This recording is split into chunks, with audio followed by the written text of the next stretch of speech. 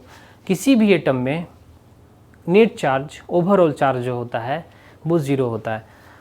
Reason क्या है? Reason यही है बस कि उसमें जितना प्रोटॉन था उतना ही इलेक्ट्रॉन था, तो जितना पॉजिटिव उतना ही निगेटिव, तो नेट चार्ज क्या हो जाएगा? 0। क्योंकि इलेक्ट्रॉन और प्रोटॉन पे सेम मैग्नीट्यूड ऑफ चार्ज होता है, बस साइन का अपोजिट होता है। तो 67th बीपीएससी में ये क्वेश्चन यहाँ से पूछे गए थे। क्या पूछे गए थे कि बताइए एटम्स न्यूट्रल क्यों होते हैं?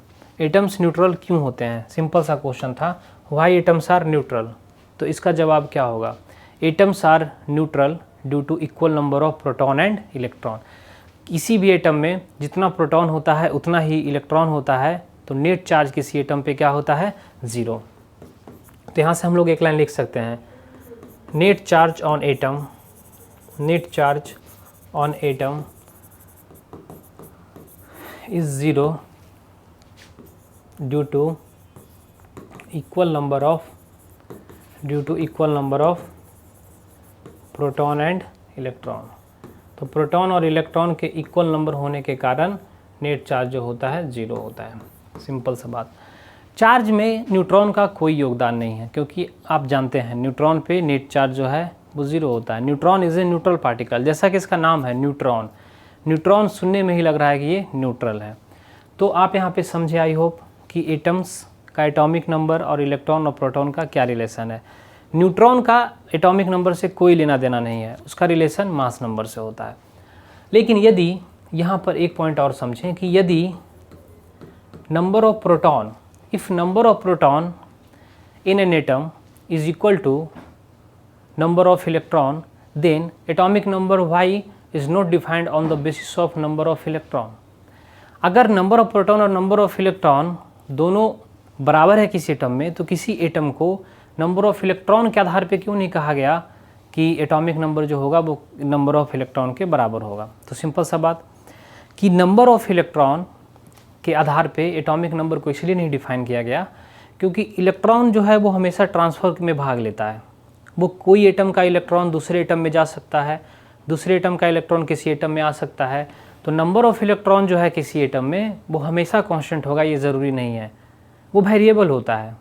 जबकि नंबर ऑफ़ प्रोटॉन जो है वो कांस्टेंट होगा क्योंकि ये न्यूक्लियस में होता है और हम लोग किसी एटम को तोड़कर, उसके न्यूक्लियस को तोड़कर आसानी से नंबर ऑफ़ प्रोटॉन को चेंज नहीं कर सकते।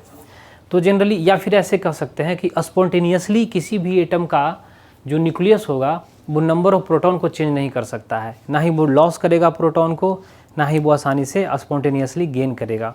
हालांकि हायर स्टडी में जब आप रेडियोएक्टिविटी, ट्रांसम्यूटेशन वगैरह पढ़ते हैं तो वहाँ पे इन सब का चर्चा डिटेल्स में मिलता है, बट जहाँ तक अभी हम लोग देख रहे हैं वहाँ तक में ऐसा ही हम लोग समझेंगे। तो आयन किसे कहते हैं इसको समझते हैं।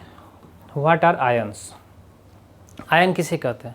आयन यदि नंबर ऑफ प्रोटॉन और नंबर ऑफ इलेक्ट्रॉन किसी एटम में बराबर ना हो, जैसे मान लेते हैं कोई एटम था जिसमें नंबर ऑफ प्रोटॉन और इलेक्ट्रॉन बराबर था, उसने क्या किया, इलेक्ट्रॉन को लॉस कर दिया या किसी से इलेक्ट्रॉन गेन कर लिया, तो अब जो है नंबर ऑफ प्रोटॉन और इलेक्ट्रॉन बराबर नहीं होगा, तब उस पर एक चार्ज अराइज हो जाएगा, तब हम उसको एटम ना बोल के क्या बोलेंगे, आयन कहेंगे, तब हम उसे आयन कहते हैं। What are ions? तो कोई चार्ज्ड पार्टिकल अगर है, अगर कोई चार्ज्ड है तब हम उसे क्या बोलते हैं, आयन बोलते हैं। और चार्ज पार्टिकल को अगर हम आयन कहेंगे तो सिंपल सा बात, चार्ज अराइज क्यों हुआ, सिंपल सा बात कि चार्ज किसी पे क्यों अराइज होता है। तो एक लाइन यहाँ पर हम लोग लिखेंगे, charge arises due to unequal number of proton and electron. यदि प्रोटॉन और इलेक्ट्रॉन की संख्या बराबर ना हो, if in a species there is no equal number of proton and electron, then charge arises, it is known as ion। अब आप कहेंगे कि किस तरह से चार्ज अराइज होगा, किस तरह से वो आयन का फॉर्मेशन होगा, थोड़ा डिटेल्स में इसको समझा जाए। तो इसको अच्छे से समझते हैं। जैसे मान लिया जाए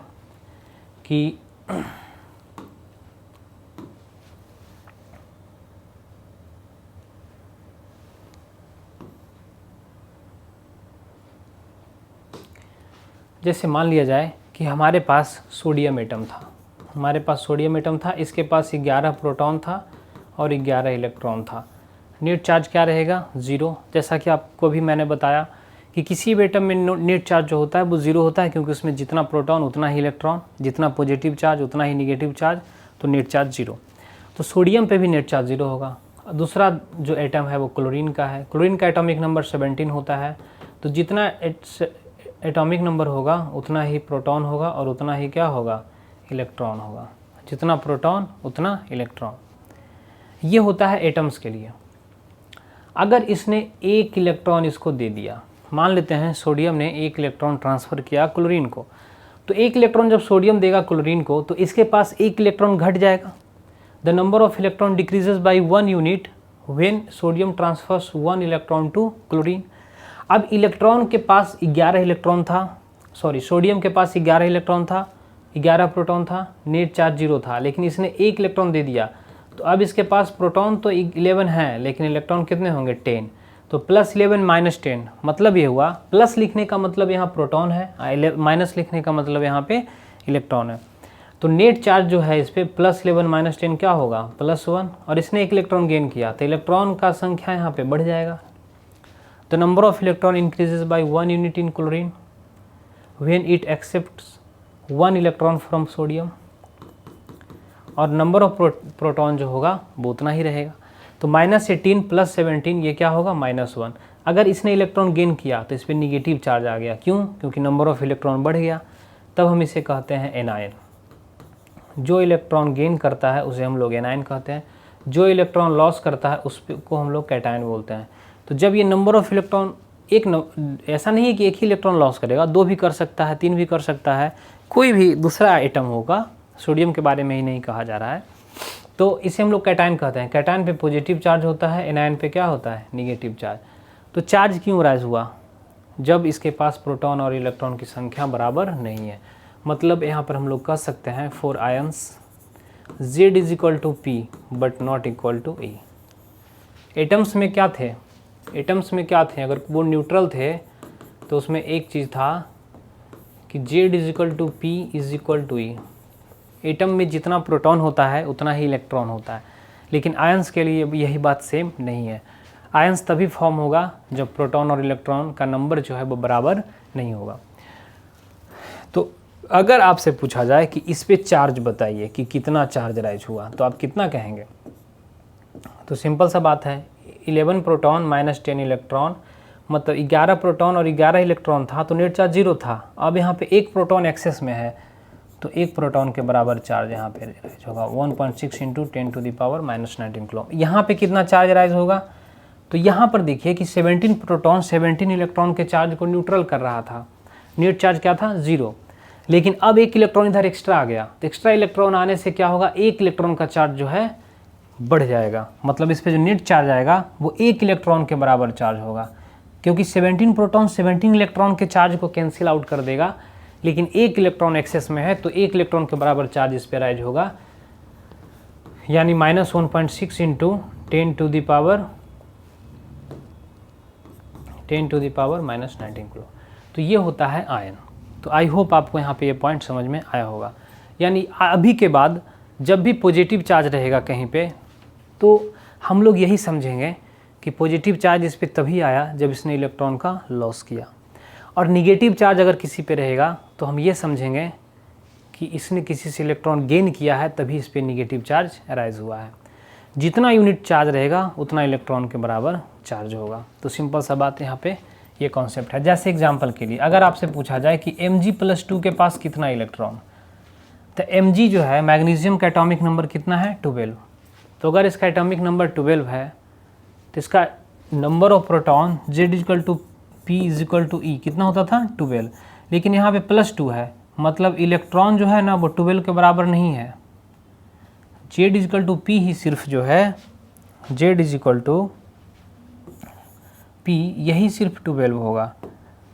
Z = P = 12 होगा, बट इलेक्ट्रॉन की संख्या क्या होगी? 12 - 2। तो माइनस क्यों किए? माइनस यहाँ पर क्यों किया गया? -2 इसलिए किया गया -2 क्योंकि मैग्नीशियम का एटॉमिक नंबर 12 था और इस पर +2 चार्ज है।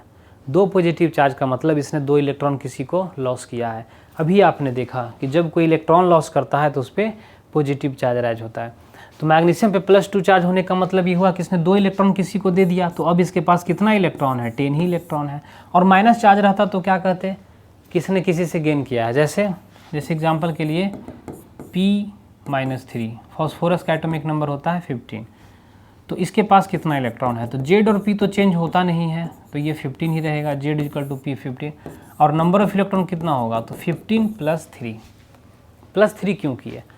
तो ध्यान दीजिए, शुरुआत में इसके पास 15 इलेक्ट्रॉन ही थे, लेकिन किसी से 3 इलेक्ट्रॉन इसने गेन कर लिया, तो अब इसके पास टोटल 18 इलेक्ट्रॉन्स हैं।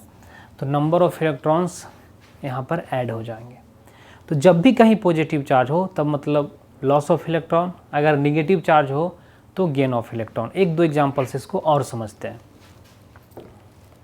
जैसे अगर आपसे पूछा जाए CO3 - 2 इसके पास कितना इलेक्ट्रॉन, तो कार्बन का एटॉमिक नंबर होता है 6, ऑक्सीजन का एटॉमिक नंबर होता है 8, ये तो आप जानते ही हैं। तो इसके पास कितना इलेक्ट्रॉन होगा? तो कार्बन के पास होगा 6 इलेक्ट्रॉन प्लस एक ऑक्सीजन का एटॉमिक नंबर 8 होता है, मतलब उसके पास 8 इलेक्ट्रॉन होता है। यहाँ पर नंबर ऑफ ऑक्सीजन एटम 3 है, मतलब यहाँ पे 24 इलेक्ट्रॉन्स, और -2 है, मतलब इसने 2 इलेक्ट्रॉन किसी से गेन किया है। तो यहाँ पे नंबर ऑफ इलेक्ट्रॉन्स जो होगा वो होगा 32। इसी तरह से अगर पॉजिटिव चार्ज रहेगा तो माइनस कर देंगे। जैसे मान लेते हैं NO+, इसके पास कितना इलेक्ट्रॉन है, तो इसमें नंबर ऑफ इलेक्ट्रॉन कितने होंगे, नाइट्रोजन के पास 7 इलेक्ट्रॉन प्लस एक ऑक्सीजन एटम के पास 8 इलेक्ट्रॉन, लेकिन ऊपर में प्लस चार्ज है। प्लस चार्ज करने का मतलब कि प्लस इलेक्ट्रॉन नहीं हुआ है, माइनस इलेक्ट्रॉन हुआ है, मतलब इसने किसी को एक इलेक्ट्रॉन लॉस किया है, किसी को दिया है, डोनेट किया है एक इलेक्ट्रॉन। तो यहाँ पे क्या होगा, -1, तो होगा 14 इलेक्ट्रॉन्स। तो ध्यान दें स्टूडेंट्स, जब भी पॉजिटिव चार्ज मतलब loss of electron, negative charge मतलब गेन ऑफ इलेक्ट्रॉन। सिंपल सा बात है। देखते हैं नेक्स्ट पॉइंट।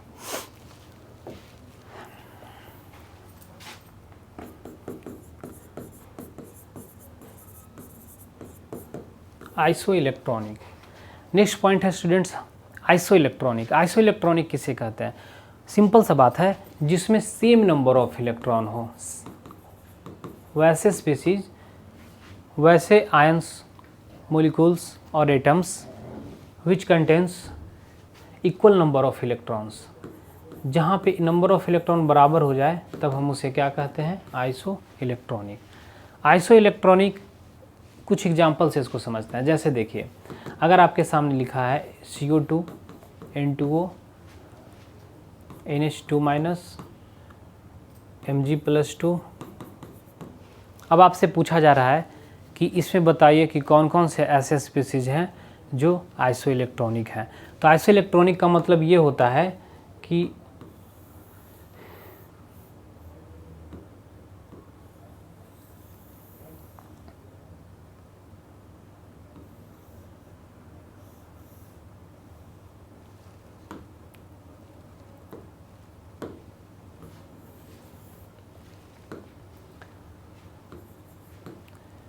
यहाँ से आपसे इस तरह से पूछा जा रहा है कि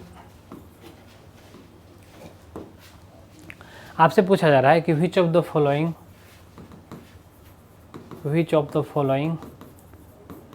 are आइसो इलेक्ट्रॉनिक। बताइए कि इसमें आइसो इलेक्ट्रॉनिक कौन है। तो सिंपल सा बात है, इसमें ये पूछा जा रहा है कि किसमें नंबर ऑफ इलेक्ट्रॉन जो है वो बराबर है। तो हम लोग क्या करेंगे, हम लोग पता कैसे करेंगे? कोई भी आयन, मोलिक्यूल, एटम्स को देखकर नहीं बता सकते कि वो आइसो इलेक्ट्रॉनिक है। सबसे पहले हम लोग उसमें नंबर ऑफ इलेक्ट्रॉन पता करेंगे, कितना इलेक्ट्रॉन है। तो इसमें देखिए कितना इलेक्ट्रॉन है, इसमें इलेक्ट्रॉन कितना होगा, कार्बन के पास 6 प्लस O2, एक ऑक्सीजन के पास 8 इलेक्ट्रॉन, 2 ऑक्सीजन एटम है तो 16, तो हो जाएगा 22। इसके पास कितना इलेक्ट्रॉन है, N2O, तो नाइट्रोजन के पास 7, तो 2 नाइट्रोजन, तो 14 और प्लस 8, तो कितना होगा 22। NH2 के पास कितना इलेक्ट्रॉन है, माइनस में है। नाइट्रोजन के पास 7, हाइड्रोजन के पास 2 और -1 है, मतलब इसने एक इलेक्ट्रॉन किसी से गेन किया है। जब माइनस चार्ज रहे इसका मतलब उसने किसी से इलेक्ट्रॉन गेन किया है। नंबर ऑफ इलेक्ट्रॉन ऐड करेंगे तो यहाँ पे आएगा 10। और यहाँ पर देखिए मैग्नीशियम का एटॉमिक नंबर 12 +2 चार्ज है, मतलब 2 इलेक्ट्रॉन किसी को डोनेट कर दिया है, तो 2 इलेक्ट्रॉन माइनस कर देंगे तो यहाँ पे आएगा 10। तो ध्यान दें स्टूडेंट, ये दोनों जो आयंस हैं इसके पास नंबर ऑफ इलेक्ट्रॉन है 10, इसलिए ये दोनों क्या है, आइसो इलेक्ट्रॉनिक। क्या है, आइसो इलेक्ट्रॉनिक।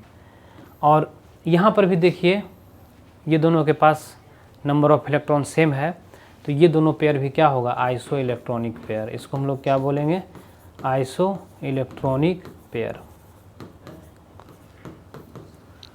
तो what are the iso electronics?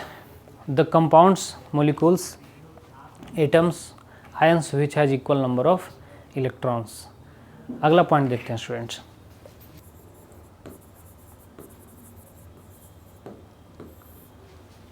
Students हमारे सामने जो अगला पॉइंट है वो है मास नंबर। देखिए मास नंबर क्या होता है इसको समझते हैं। किसी भी एटम के न्यूक्लियस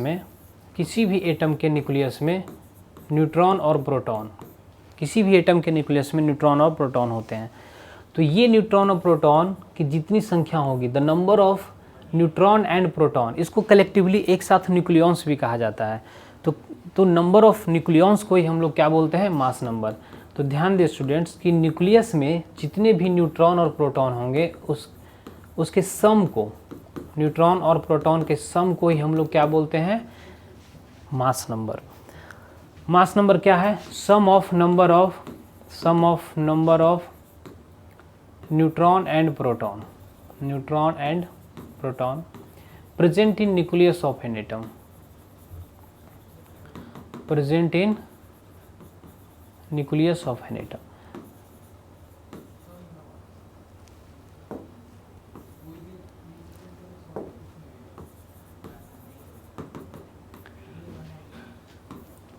ध्यान दें स्टूडेंट्स, किसी भी एटम के न्यूक्लियस में जितना नंबर ऑफ न्यूट्रॉन और प्रोटॉन होगा उसी के सम को हम लोग क्या बोलते हैं, मास नंबर। इसको रिप्रेजेंट किया जाता है ए से। ए इक्वल टू क्या होता है, n प्लस पी, न्यूट्रॉन और प्रोटॉन। और किसी एलिमेंट को कैसे दिखाते हैं, तो नीचे एटॉमिक नंबर लिखा जाता है, ऊपर क्या लिखा जाता है, मास नंबर। जैसे एग्जांपल के लिए ऐसे समझते हैं, जैसे ऐसे पूछ दिया कि यूरेनियम 92-238 या फिर सोडियम 11-23 या एल्युमिनियम 13-27। तो ये जो है ना नीचे वाला, ये एटॉमिक नंबर बताता है किसके न्यूक्लियस में कितना प्रोटॉन है, ऑर्बिट में कितना इलेक्ट्रॉन है, और ये बताता है किसके न्यूक्लियस में कितना न्यूट्रॉन और प्रोटॉन है, दोनों का सम बताता है। न्यूट्रॉन और प्रोटॉन को हम लोग एक साथ न्यूक्लियॉन्स भी कहते हैं। क्या कहते हैं, न्यूक्लियॉन्स। तो कभी कभी डिफिनीशन कहीं आप देखेंगे तो ऐसा भी दिया हुआ रहेगा, नंबर ऑफ न्यूक्लियॉन्स को ही हम लोग बोलते हैं मास नंबर। तो न्यूक्लियॉन्स क्या है, अरे ये न्यूट्रॉन और प्रोटॉन को ही एक साथ क्या बोल दिया गया, न्यूक्लियॉन्स। तो नंबर ऑफ न्यूक्लियॉन्स को ही बोला जाता है मास नंबर। इसको रिप्रेजेंट करने का सिंबल जो होता है किसी एलिमेंट का, वो इस तरह से किया जाता है, नीचे एटॉमिक नंबर, ऊपर मास नंबर। कभी कभी इधर भी मास नंबर लिख देता है, लेफ्ट साइड नहीं राइट साइड भी लिख देगा, तो उससे कोई फ़र्क नहीं पड़ता है। अपना अपना तरीका है, अपना अपना लोग अपने यूजुअल हिसाब से अपना यूज़ करते हैं। तो देखिए स्टूडेंट्स, यहाँ पे सोडियम का एटॉमिक नंबर कितना है, 11, मास नंबर कितना है, 23। अच्छा एक बात बताइए, सिंपल सा बात, कि अगर n प्लस पी को बोलते हैं a, तो a इजकल टू लिखेंगे n प्लस पी, तो a इजकल टू हम लोग लिख सकते हैं n प्लस जेड, जहाँ पे जेड क्या है, atomic number. Atomic number number of proton के बराबर होता है। तो यहाँ पर n इजकल टू क्या लिखेंगे, a माइनस जेड। मतलब नंबर ऑफ न्यूट्रॉन निकालना हो तो मास नंबर में से एटॉमिक नंबर को क्या करेंगे, माइनस कर देंगे। अगर मास नंबर में से एटॉमिक नंबर को माइनस कर देंगे तो क्या मिलेगा, नंबर ऑफ न्यूट्रॉन। क्योंकि यहाँ पर देखिए a इक्वल टू था n प्लस पी, पी के जगह पे हम z लिख सकते हैं क्योंकि z इक्वल टू होता है p। तो z इक्वल टू p लिखने का मतलब ये हुआ ना कि एटॉमिक नंबर जो है वो नंबर ऑफ प्रोटॉन के बराबर है। तो जहाँ पे नंबर ऑफ प्रोटॉन है वहाँ पे एटॉमिक नंबर लिख सकते हैं। तो n इक्वल टू क्या होगा, a माइनस जेड। यानी किसी भी एटम में कितना न्यूट्रॉन है, अगर आप ये निकालना चाहते हैं कि उसके न्यूक्लियस में कितना न्यूट्रॉन है, तो मास नंबर में से आप क्या करें, एटॉमिक नंबर को सब्ट्रैक्ट कर दें। तो जो आपका आएगा आंसर वो होगा नंबर ऑफ न्यूट्रॉन। जैसे देखा जाए तो आपके सामने अभी सिर्फ एक एग्जांपल रखते हैं, ये वाला सोडियम। सोडियम में देखते हैं कि इसका जेड कितना है, 11। तो नंबर ऑफ प्रोटॉन कितने होंगे, 11। इलेक्ट्रॉन कितने होंगे, 11, क्योंकि नेट चार्ज इस पर 0 है, कोई चार्ज तो है नहीं। नंबर ऑफ इलेक्ट्रॉन अलग हो जाता यदि उस पर चार्ज आ जाता तो, लेकिन यहाँ बराबर 0 है, नेट चार्ज 0 है, तो पी ई सब बराबर होगा। नंबर ऑफ न्यूट्रॉन कितने हैं, 23 माइनस 11, यानी नंबर ऑफ न्यूट्रॉन जो है वो है 12। एल्युमिनियम में देखा जाए तो जेड कितना है, 13। नंबर ऑफ प्रोटॉन कितना होगा, 13। नंबर ऑफ इलेक्ट्रॉन कितना होगा, 13। नंबर ऑफ न्यूट्रॉन कितना होगा, 27 माइनस 13, तो कितना होगा, 14। तो इस तरह से करके किसी भी एलिमेंट में, किसी भी एटम में आप ये निकाल सकते हैं कि नंबर ऑफ न्यूट्रॉन कितना है। नंबर ऑफ प्रोटॉन और इलेक्ट्रॉन तो पहले से आपको पता था, जो एटॉमिक नंबर होता है वही नंबर ऑफ प्रोटॉन, वही नंबर ऑफ इलेक्ट्रॉन होता है। देखते हैं नेक्स्ट पॉइंट जो है हमारे सामने बहुत ही इंपॉर्टेंट पॉइंट है, जिसे हम लोग बोलते हैं आइसोटोप। आप P/Q जब देखते हैं तो इस टॉपिक से बहुत सारे क्वेश्चंस आपके सामने निकल कर आते हैं। ये बहुत ही इंपॉर्टेंट टॉपिक है, कई साल इससे क्वेश्चन डायरेक्ट पूछे जाते हैं। देखिएगा P/Q, तो उसमें आपको बहुत ज़्यादा क्वेश्चन इस टॉपिक से मिलेगा। तो इसको अच्छे से समझते हैं बहुत ईजी वे में। आइसोटोप किसे कहते हैं, आइसोटोप क्या होता है, एटम्स ऑफ एन एलिमेंट, किसी एलिमेंट का वो atom, atoms of an element has same atomic number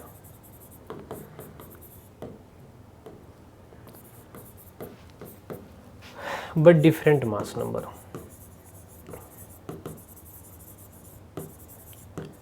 जिसका एटॉमिक नंबर सेम हो और मास नंबर डिफरेंट हो, उसे ही हम लोग क्या कहते हैं, आइसोटोप। जैसे एग्जांपल से समझते हैं, जैसे हाइड्रोजन का 3 आइसोटोप होता है, हाइड्रोजन का 3 आइसोटोप होता है। हाइड्रोजन हैज 3 आइसोटोप्स, हाइड्रोजन का 3 आइसोटोप होता है। एक होता है प्रोटियम जिसका एटॉमिक नंबर 1 और मास नंबर भी 1 होता है, इसको हम लोग बोलते हैं प्रोटियम। एक होता है ड्यूटेरियम जिसका atomic number 1 but mass number 2 होता है, इसको डी से रिप्रेजेंट करते हैं, इसको क्या बोलते हैं, ड्यूटेरियम। कहीं H1H2 भी लिखा हुआ रहेगा, कहीं कहीं डी भी लिखा रहेगा, तो उसे टेंशन नहीं लेना। एक होता है ट्राइटियम, ट्राइटियम को लिखा रहता है 1H3, ये रेडियो एक्टिव होता है, इसको बोलते हैं ट्राइटियम, और ये जो होता है आइसोटोप वो रेडियो एक्टिव होता है। प्रोटियम के बारे में थोड़ा देखते हैं कि इसका एटॉमिक नंबर 1 है तो प्रोटॉन भी 1 होगा, नंबर ऑफ इलेक्ट्रॉन भी 1 होगा। नंबर ऑफ न्यूट्रॉन कितने होंगे, तो 1 में से 1 को माइनस करेंगे, 1 - 1 तो क्या होगा, 0। मतलब प्रोटियम में एक भी न्यूट्रॉन नहीं होगा, इसीलिए इसको ना प्रोटियम कहा जाता है, क्योंकि इसके न्यूक्लियस में ना सिर्फ प्रोटॉन होता है, इसीलिए इसको प्रोटियम कहते हैं। यहाँ पर देखिए एटॉमिक नंबर इसका भी 1 है, तो अगर इसका एटॉमिक नंबर 1 होगा तो ZPE atomic number, number of proton, number of electron सब है 1, और नंबर ऑफ न्यूट्रॉन कितना है 2 - 1 तो कितना होगा 1। इसमें देखिए Z = P = E कितना है 1, तो नंबर ऑफ न्यूट्रॉन कितना है 3 - 1 तो क्या है 2। ये जो आइसोटोप है ट्राइटियम ये रेडियो एक्टिव होता है, ये रे इमिट करते रहता है अपने स्टेबिलिटी को पाने के लिए। तो ध्यान दीजिए कि तीनों आइसोटोप में एक चीज़ कॉमन है कि नंबर ऑफ प्रोटॉन और इलेक्ट्रॉन तीनों में क्या है, बराबर। डिफरेंट है तो क्या है different, number of neutrons. Carbon का भी 2 आइसोटोप होता है, अगले एग्जाम्पल में देखते हैं। कार्बन का भी 2 आइसोटोप होता है, कार्बन हैज 2 आइसोटोप्स। देखिए यहाँ पर एक नोटेबल पॉइंट है स्टूडेंट्स, ध्यान दें, इस बात को दिल पे नहीं लेना है कि कार्बन का 2 आइसोटोप होता है। एक ही एलिमेंट के लिए ना बहुत सारे आइसोटोप्स एग्जिस्ट करते हैं, ऐसा नहीं कि कार्बन का 2 होता है, हाइड्रोजन का 3 होता है। लेकिन हम सिर्फ वही पॉइंट को यहाँ डिस्कस कर रहे हैं, वही आइसोटोप्स का डिस्कशन कर रहे हैं जो ज़्यादा इंपॉर्टेंट है, जो ज़्यादा परसेंटेज में अक्रेंस होते हैं, पाए जाते हैं। सल्फ़र का अगर देखा जाए तो 20-20 आइसोटोप होता है उसका, तो उतना ज़्यादा आइसोटोप्स है, मतलब उतने फॉर्म में वो सल्फ़र एग्जिस्ट कर रहा है नेचर में। तो क्या सबका स्टडी करते हैं, नहीं, बिल्कुल नहीं। तो कहने का मतलब मेरा ये है कि कार्बन के और भी आइसोटोप्स हो सकते हैं, जैसे कार्बन का मेनली हम आपको बताएंगे कार्बन 12, कार्बन 14। अब 2 आइसोटोप शुरू से पढ़ते आ रहे हैं, बट 13 भी होता है, ऐसा नहीं है कि सिर्फ 2 ही आइसोटोप होगा कार्बन का, 13 भी होगा, बट हम लोग बस स्टडी उसी का करते हैं जिसका ज़्यादा परसेंटेज अक्रेंस है, जो इम्पोर्टेंट है। देखिए इन दोनों आइसोटोप्स में क्या है, ZPE दोनों में बराबर होगा, इसका भी 6, इसका भी 6, क्योंकि दोनों का एटॉमिक नंबर क्या है 6। नंबर ऑफ न्यूट्रॉन कितना होगा 12 - 6 6, यहाँ पे नंबर ऑफ न्यूट्रॉन कितना होगा 14 - 6 कितना होगा 8। तो यहाँ पर आप देख रहे हैं स्टूडेंट्स कि जितने भी आइसोटोप्स अभी तक आपने देखा उसमें एक चीज़ कॉमन है कि ZPE सब में बराबर आ रहा है, डिफर कर रहा है तो क्या, नंबर ऑफ न्यूट्रॉन। तो यही BPSC पूछा था पिछले साल कि बताइए आइसोटोप्स किस तरह से डिफरेंट होता है एक दूसरे से। तो यहाँ पर एक लाइन हम लोग लिख सकते हैं, आइसोटोप्स डिफर्स बाई, आपके कॉपी से डायरेक्ट पूछा गया था, isotopes differs by number of neutron. तो ये ध्यान दें स्टूडेंट्स कि जितने भी आइसोटोप होंगे उनमें एक ही चीज़ डिफरेंट होगा, क्या डिफरेंट होगा, नंबर ऑफ न्यूट्रॉन्स। ये नोटेबल पॉइंट है यहाँ पे। देखिए पिछले एग्जाम्पल में भी आपने देखा, ये हाइड्रोजन वाले एग्जाम्पल में भी आपने देखा कि न्यूट्रॉन सब में क्या है, अलग अलग, जबकि प्रोटॉन इलेक्ट्रॉन एटॉमिक नंबर सब में क्या है, सेम। अलग हो रहा है तो क्या हो रहा है, नंबर ऑफ न्यूट्रॉन्स। तो यहाँ पर एक लाइन हम जनरलाइज करके लिख सकते हैं, क्या लिख सकते हैं, isotopes differs by number of neutron. तो आपने आइसो इलेक्ट्रॉनिक देखा, आइसोटोप देखा, एक पॉइंट और है आइसोबार, इसको समझते हैं। देखते हैं आइसोबार क्या होता है। आइसोबार वैसे एटम्स को हम लोग कहेंगे atoms having same mass number, जिसका मास नंबर सेम होगा,